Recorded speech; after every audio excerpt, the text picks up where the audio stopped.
Бишкекте кыргыз-тажик чек арасында кырдаалга наразы тургундар чогулушту. Алар бийлик өкүлдөрү мындай кырдаалга жеткирбей маселени чечиши керек болчу деген пикирлерди айтууда. Ал эми милиция кызматкерлери чогулгандарды таратып, топтолуу тууралуу мэрияга кабар берилбегендиктен мыйзамсыз экенин түшүндүрүштү. Анын ичинен 10го жакын митингчини күч органдары кармап кетти. Эске салсак, 14-сентябрда Лейлек районундагы Максат айылында такталбаган чек ара аянтында тажик тарап курулуш иштерин башташкан. Кечээ Лейлек районунда кыргыз-тажик чек арасындагы окуяда тажик тарап биринчилерден болуп ок чыгарган. Анда Кыргызстандын чек ара кызматынын бир аскери каза таап, бир нече жаран жаракат алган.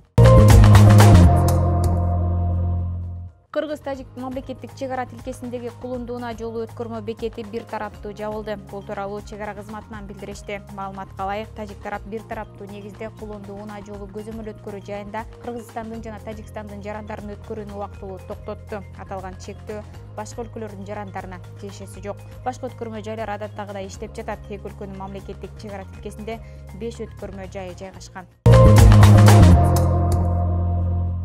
Мурунку президент Алмазбек Атамбаевдин кичүү уулу Кадыр Атамбаевге атасы менен кезигүүгө уруксат беришти. Айтымында, учурда улуттук коопсуздук мамлекеттин алдында турат. Алмазбек Атамбаевдин туулган күнүнө байланыштуу ага атасы менен кезигүүгө уруксат беришти. Мурунку президент 63 жашка толду. Буга чейин жактоочу Сергей Слесарев Раиса Атамбаевага дагы күйөөсү менен жолуктурууну суранганын айткан. Эске салсак, бүгүн Алмазбек Атамбаевдин туулган күнүнүн урматына анын тарапташтары тынчтык акциясын өткөрүшмөк. Бирок кыргыз-тажик чек арасындагы окуяга байланыштуу иш чара болбой калды.